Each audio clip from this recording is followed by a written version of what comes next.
জন্মাষ্টমী উপলক্ষে রাজধানী সহ সারা দেশের মন্দিরে মন্দিরে চলছে নানা আয়োজন।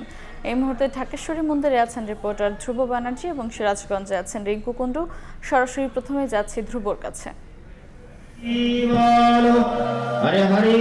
রাজধানীর ঢাকেশ্বরী মন্দিরে এই মুহূর্তে শ্রীকৃষ্ণকে বরণ করে নেওয়ার যে প্রক্রিয়া, বরণ করার প্রক্রিয়াটা চলছে এবং এখানে যারা হিন্দু ধর্মাবলম্বী আছেন, যারা এখানকার আয়োজক আছেন, সবাই মিলে ফুল এবং তাদের যে ফুল সহ বস্ত্র সহ তাদের যে আনুষ্ঠানিকতা রয়েছে সেই আনুষ্ঠানিকতায় শ্রীকৃষ্ণকে বরণ করে নিয়েছেন।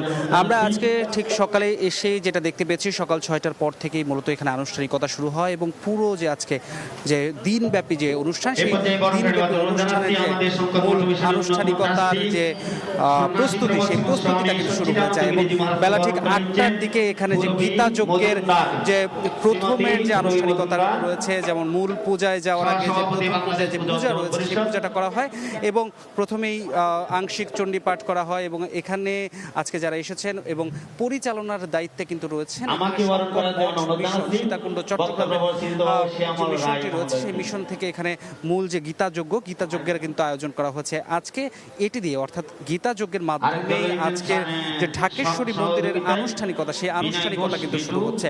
এরপর ধাপে ধাপে আরও কিছু আনুষ্ঠানিকতা রয়েছে। গীতা যজ্ঞের পর বিকেলে র্যালি বের হবে এবং র্যালি বের হওয়ার পরে মূলত আজকে রাতের বেলায় ঢাকেশ্বরী মন্দিরে জন্মাষ্টমীর যে পূজা, সেই পূজা কিন্তু অনুষ্ঠিত হবে। এবারে জন্মাষ্টমী তিথি যেহেতু দুদিনে পড়েছে, সেক্ষেত্রে হিন্দু ধর্মাবলম্বীদের মধ্যে বেশ কয়েকজন আছে বা বেশ দুটি পক্ষ রয়েছে যারা অনেকেই বিশ্বাস করেন যে গতকালকে রাতে অনেকেই পুজো সেরেছেন, আবার আজকে রাতেও অনেকে মূলত পুজো সারবেন বলে আমরা জানতে পেরেছি এবং এখানে যারা আছেন তারা খুব আনন্দের মাধ্যমে আজকের যে দিনটি, জন্মাষ্টমীর দিনটি, সেটি পালন করছেন বলে তারা আমাদেরকে জানিয়েছেন।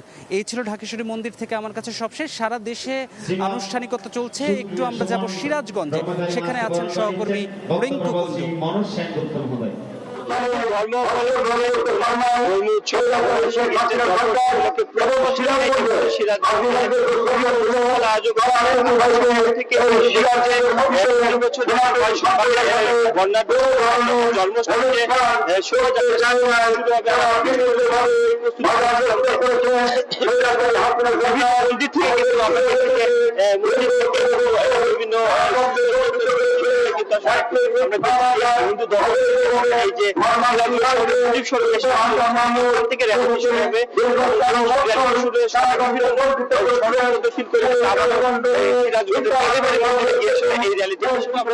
বিভিন্ন বিপুল দেশ ও জাতির মঙ্গল কামনা এবং শ্রীকৃষ্ণের বাণী, অর্থাৎ কৃষ্ণের দমন, সৃষ্টির পালন, শ্রীকৃষ্ণের বাণী সবার মাঝে ছড়িয়ে দিতে এবং বিশ্ব শান্তি করবে তাদের এই জন্মাষ্টমী উৎসব এবং র্যালি ছাড়াও সারাদিন ব্যাপী কীর্তন, যজ্ঞ, ধর্মীয় পূজা, কৃষ্ণ পূজা সব বিভিন্ন অনুষ্ঠান আসলে আয়োজন করা হচ্ছে সিরাজগঞ্জে এবং সেই আয়োজনটা আমরা দেখছিলাম এবং বর্ণাঢ্য র্যালির যে প্রস্তুতি, অর্থাৎ জন্মাষ্টমীর যে র্যালি, সেই প্রস্তুতি আসলে চলছে এবং এই যে শহরের যে বিভিন্ন মন্দির আছে, শহরতলি বিভিন্ন মন্দির থেকে কিন্তু এখানে জড়ো হচ্ছে এবং সিরাজগঞ্জ শহরের এই মুজিব সড়কে জড়ো হচ্ছে এবং আর অল্প কিছুক্ষণের মধ্যে কিন্তু আসলে র্যালিটি শুরু হবে।